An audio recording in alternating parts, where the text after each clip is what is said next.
This is a quick roundup of some really good 3-inch or sub 3-inch knife options in early 2024. I got 8 knives on the table here, all of which I really enjoy. And they're all at or around, in any case, if they're around, they're under 3 inches long.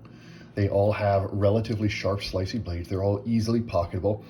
And pretty much every single one of these, you can also push a little bit harder into heavier duty EDC tasks if you want to. We got a range of prices here from as low as $120 in some models on the left-hand side and up to $400 or $500 on the right-hand side. And most of these are pretty readily available in some form at the time of this video. So you should figure out which one you think suits you best and think about picking one up. I will say at the start of this video, all 8 of these are great knives. They're all great options. They all have something to offer. Which one you prefer, a lot of that is going to come down to aesthetic preferences, the particular use cases you have. I'm going to do my best to highlight where individual knives are particularly exceptional, because each one of these does have certain strengths and a couple of them have certain weaknesses. But you can't go wrong with any of them. And so if one of them really does sort of sing to you, then look into it, pick it up, and you will probably enjoy it. You're not going to be served wrong by anything here. So I'm going to start on the left side, and these are roughly in order of ascending price. I don't like to be a real stickler on price here because I don't think really there's that much of a difference between, say, a $140 knife and a $160 knife. You're still spending about $150 every single time. But we got our cheaper models on the left. I'll start with those and ascend to some of the more expensive ones. And despite being the cheapest knife on the table in many configs, we're starting with the Spyderco Native 5 here, and this may be my personal favorite on the table. So it's right at 3 inches. This is made by Spyderco in Golden, Colorado. This particular version is a little more expensive because this is Maximate, and their Maximate versions run more expensive. But you can get this knife sub $150 in more standard configurations with these FRN scales.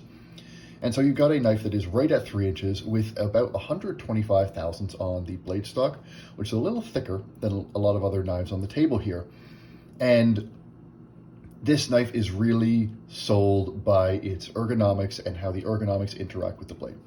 You've got a blade that comes right across from the top of the handle here. You got some exceptional jimping there, great jimping in the choil. And this is a knife that, despite being only 3 inches long, you can really grip down on and push hard. And on top of that, you've got decently thick blade stock, which does keep some thickness out to the tip. The tip still pierces well, and you've got that Spyderco full flat grind. Excuse me.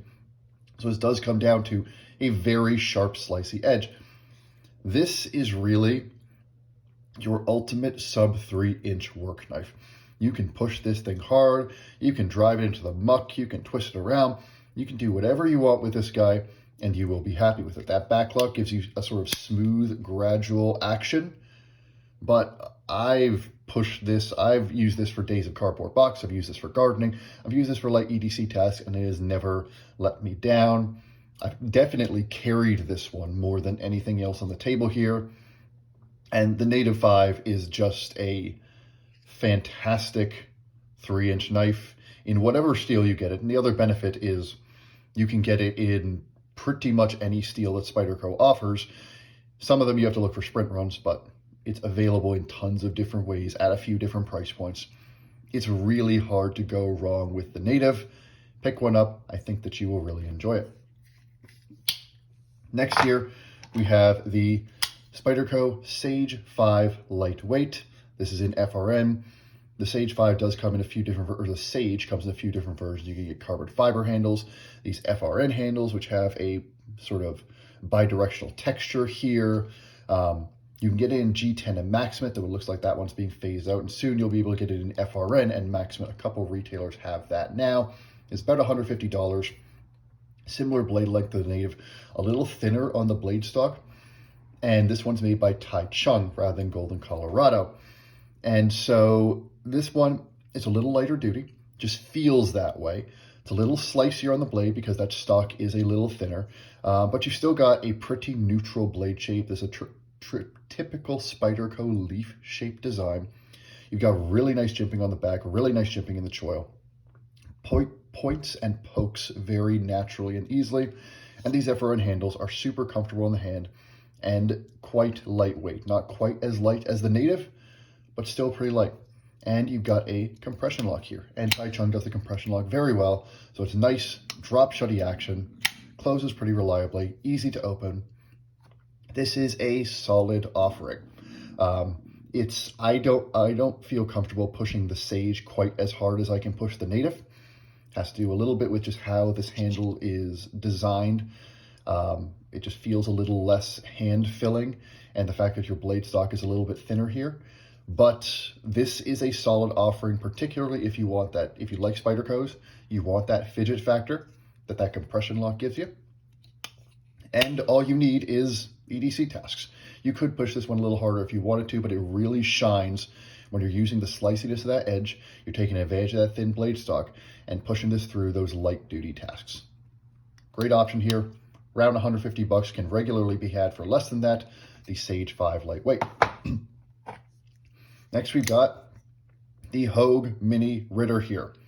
This is about a 3-inch knife, 2.9 inches. Comes in well under 3 ounces. This version here is in your contoured contoured jade G10 handles, and you've got an axis lock here. This is really well implemented, the axis lock on this one. Just drops shut easily. It's the able lock, as Hogue calls it. Flicks out easily. Great design on those thumb studs. And thin blade stock, 94 thousandths. This one here is in 20 CV, but most of the current ones will be in Magna Cut. And as you would expect for a knife that has the heritage of the Griptilian, this is a really comfortable knife in the hand. In my review, I had a glowing review of this handle. The contouring, the texture, everything like that. This is super secure in the hand. Combine that with a very slicey blade, lots of height to drop. It comes down to a very keen edge. This probably has the best factory edge on the table here, and including the stuff that I just looked at. A little bit of jimping here. This is a little workhorse. This is in the same sort of category as the native. This is a little knife that I feel comfortable pushing much harder than a lot of other little knives because it cuts so well and because it feels so secure in the hand. Normally with thin blade stock, I get a little nervous about that, but something about the way this knife feels, and again, I think it is because this blade is so slicey, you don't need as much effort to push it through material as a thicker blade would. This is a really good one and done 3-inch knife because it's plenty slicey enough for EDC tasks. This neutral blade shape just works really well for everything. Gardening, cardboard boxes, regular EDC tasks, stuff like that. While this handle really does let you push it into things that are a little bit harder if you need to. This and the native are probably, if you told me I needed a 3-inch knife and I was going to be breaking down cardboard all day, or I was going to be, using my knife all day, this mini RSK and the native here are probably my 2 favorite options for that. This is around 150 bucks in most configurations. Only place to buy this in the primary market is Knifeworks, but usually there's a couple available. Next, you've got the newest entry on the table, the Demko Shark Cub. 90 thousandths on the blade stock. This is a thinner version of the AT 20.5. It's a little shorter, but more importantly, it is thinner. You still got that great shark lock action, which drops shut just like that, flicks out easily. I'm having a bit of a hard time over the camera this morning, but trust me, the action is fantastic on this.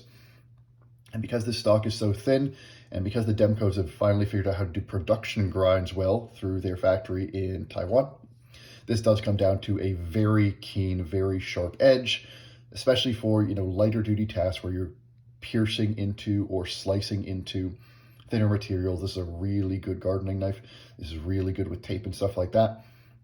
This edge bites very nicely. You've got jimping here on the shark fin, you got jimping here on the top, and you have this really strongly ergonomically designed handle with a great front finger choil and some really nice choils back here for the rest of your fingers. You can also choke back, get your thumb on that shark fin ramp. It fits really nicely in the hand, whatever grip you want to use it in.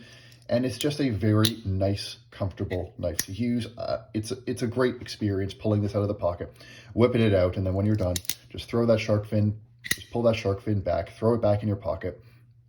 It just works well.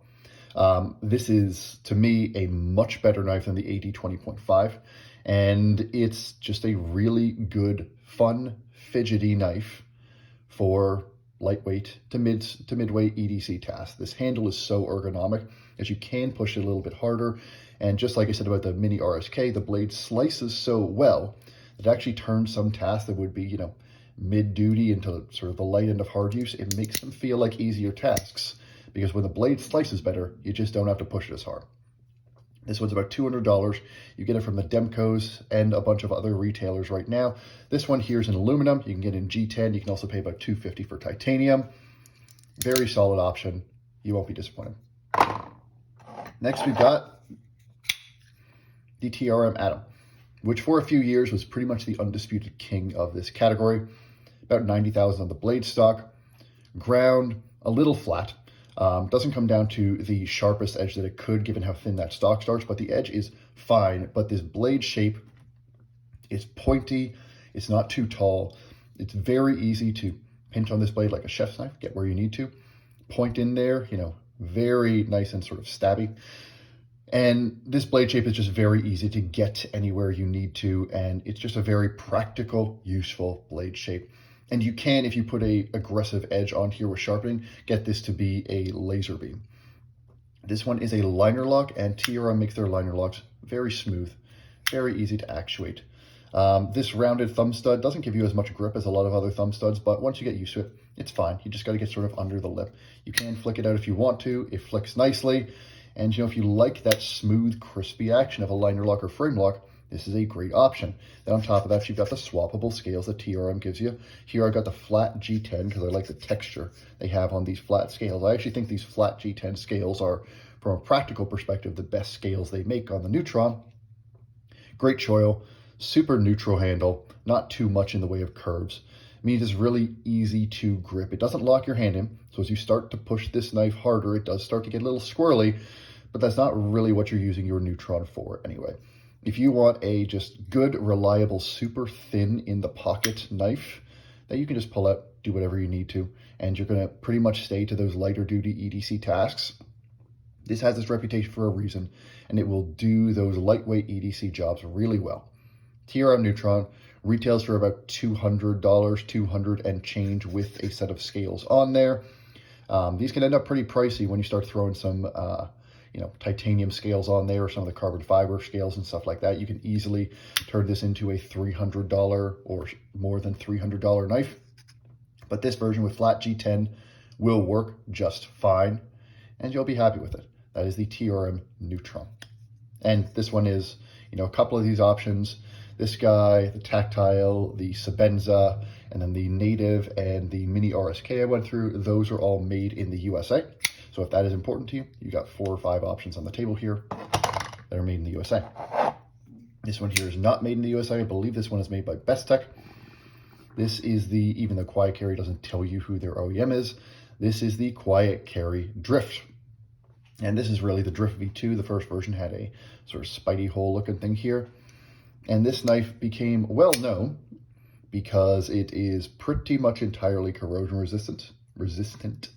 This has Vanex as your steel, which is a steel that has some very good properties even beyond being stainless.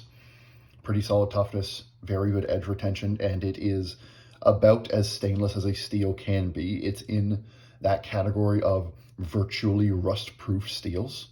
And then on top of that, you got a titanium frame lock here. And they do use Vanex or a similar steel for even a lot of your, you know, things like your lock bar insert and titanium hardware. So this is pretty much a rust-proof knife.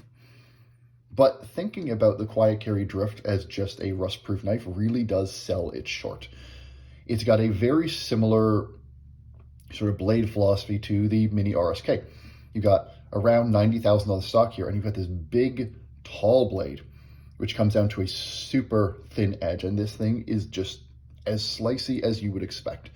This edge, you know, the factory edge isn't the greatest in the world, but especially with a decent sharpening, this edge will bite as well as anything else out there, and it's just, for those lighter use tasks, this thing cuts like a dream. You got a very nice sharpening choil here.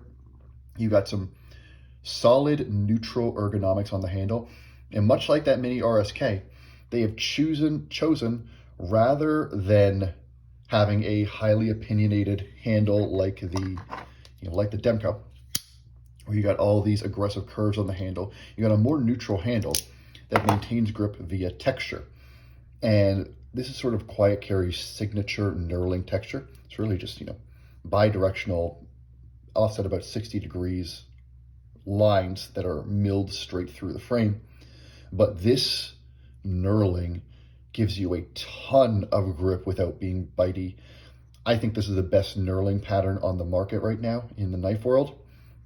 And it's just fantastic how much this knurling pattern helps you keep your hand on the blade even as you push it a little bit. I don't love the versions of Quiet Carry's knives without this knurling. They can get a little slippery because this is a flat scaled handle, and you got bare titanium here. This side will slip easily, but this one will keep your hand locked in. The knurling's done really, really well.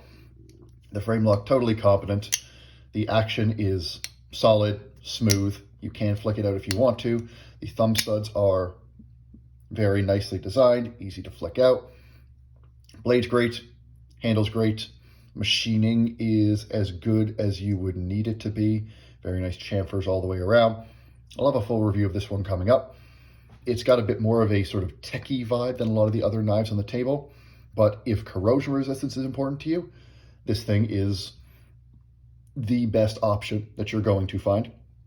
If you're willing to play at this price point, we're getting into the $250 sort of range, and you can get versions of it that are getting closer to that $300. In fact, I think a lot of these are getting closer to $300 these days. This was cheaper back when I bought it than it is now. But don't think of this just as a corrosion-resistant knife. This is also a supremely good slicer. It's also very, very thin in the pocket. Thin blade stock, thin handle scales, flat handle scales. So this is one of those knives that does sort of disappear in the pocket. Solid action, solid lock. It's a very, very good EDC knife.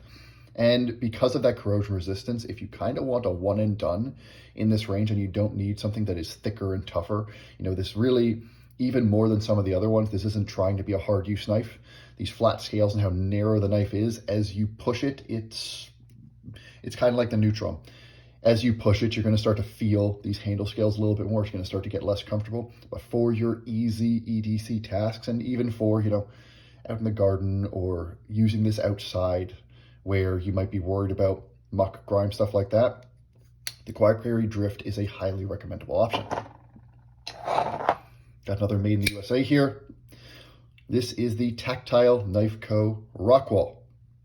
This one is $300 right now. And this was the first knife offering from Tactile Knives, and they pretty much hit it out of the park.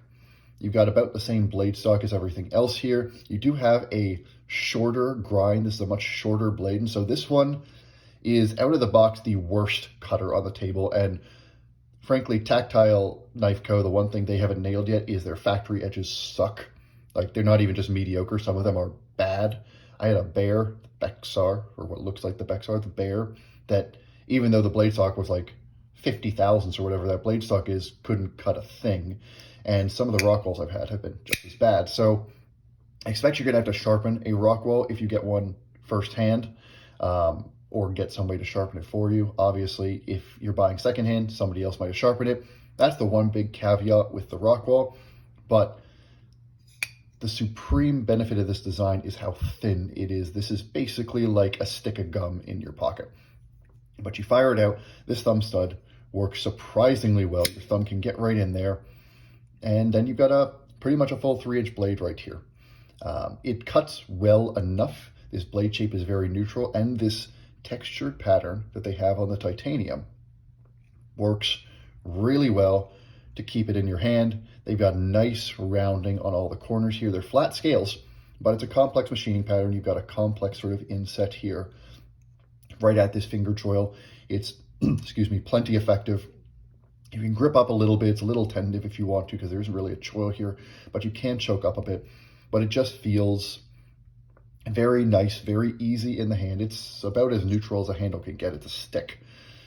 And the blade just sort of is where you want it to be. The action is very, very good. Almost drop shutty. It's really shake shutty. And the way they have done this thumb stud, it fires out. Lock bar access could be a little better, but it's plenty fine. It's easy enough to actuate. You're looking at $300 here, and I don't think, as some people have said, this is better than the Sebenza. It feels much lighter duty than the Sebenza. Maybe that's the action. Maybe that's the fact that it is lighter than the Sebenza. But this isn't like a Sebenza where it's a, knife that'll last you 2 lifetimes, but it is a very discreet in the pocket knife, very easy to carry, that still has a full 3-inch blade here. And so if that's what you want, if you want light and easy, and you like a little bit of, a little bit of pizzazz, because the knurling on the texture on the titanium is very nice. The machining is excellent in general. This is stepping it up a little bit in terms of the amount of flash, and this is the smallest knife in the pocket on the table, while still being able to do most things you would need a 3-inch knife to do. And then, of course, we finish with the Chris Reeve knives, small Sebenza. And the problem is, even though this is these days, I think it's like a $400 or $450 knife, this is still, unfortunately, as much as we wish it wouldn't be, probably the best 3-inch knife on the market. This handle, I'm going to have a review of the small Sebenza later, and you see, I've carried this guy plenty. It's got some general wear on it. This handle is it's basically just a tour de force of understated elegance and understated design.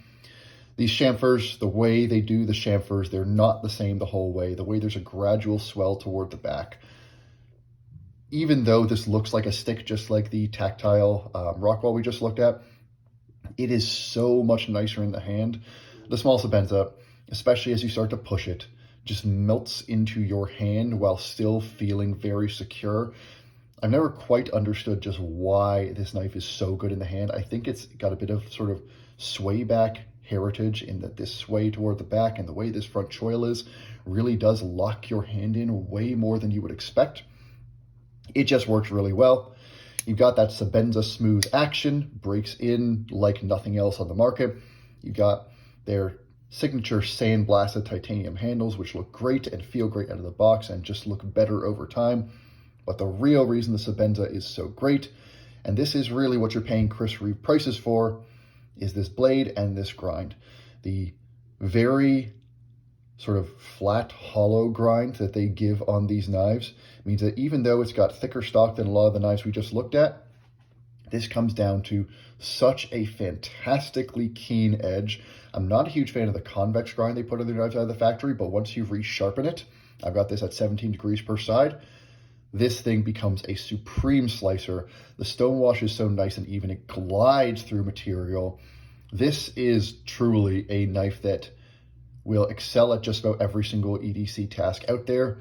But then because it is so robustly made, you can push it basically up to a lot of the stuff you would use a Strider SNG for or something like that. And it will hold up. And this handle will stay super comfortable even as you push it really hard. And folks have shown that for years. There are hundreds of videos and hundreds of Instagram posts and things like that of people taking even their small Sebenzas and beating the crap out of them. And then they pull them back out and they work just like when they got them. You sort of wish that given how expensive this one is, that there was a better knife on the table at this price point and at this size range. There are certainly better value knives, the native, the mini RSK in particular. Those, you get virtually all the performance of this one at a much lower price, but this is still the best 3-inch or sub 3-inch knife on the market. And most people these days who buy a small Sebenza, especially if they're just getting into knives, you don't quite understand why it's so good, why it's so praised. Then you get one, and particularly once you start using it, you understand that this design is timeless for a reason, and it's just fantastic. Small in the pocket, easy to carry, but completely capable and can do anything you need it to. So I will say my favorites of what we just went through, these are probably my 3 favorites. The Demko might be good enough. It might be one of the 4 best knives, but it's not necessarily one of my 4 favorites. These 3 here are my 3 favorites: your Native 5, your Mini RSK, and your Small Sebenza. I also happen to think that they are probably the best designed knives on the table, but all 8 of the knives that I went through are excellent choices, and if there's a reason that you like the way some of them look, you will be happy with every single one of them. So that's really, and you know, there were a couple brands that you didn't see on here. You didn't see any Benchmates. You didn't see any of your Chinese brands, your Wee knives, your Riot knives. You didn't see any Protex, anything like that. Those just aren't brands that I have quite as much of these days. Benchmate's pricing has gotten a little ridiculous. This looks like an even better value, this Mini RSK, with where Benchmate's pricing has gotten. I just don't play with those Chinese brands all that much. And Protec, I live in California. Automatics just aren't really on the table for me. So with what I have experience with, I think these 3 are probably the 3 best 3-inch knives on the market, but all 8 that I showed are exceptional choices. Hope you find that helpful, and hope if you're looking for a knife in this range, this helps you out. Oh, and last honorable, or I would say dishonorable mention, I've gone about this on other videos. I didn't talk about the Para 3 because I think the Para 3, particularly because of how thick this blade stock is a worse 3-inch knife option than any of the 8 that I went through. I would pick any of those 8 over a Para 3 all day, every day. I find the Para 3 to be overrated unless you really want to customize your knife with aftermarket stuff, in which case, go for it. But pick up one of these, pick up one of the other knives that I showed, and you will be very happy. And most of these knives you will find, they are extremely capable and can often do a lot more than you would think a tiny little knife can do. Hope you found that helpful. Hope it was a good use of your time, and I will see you again soon.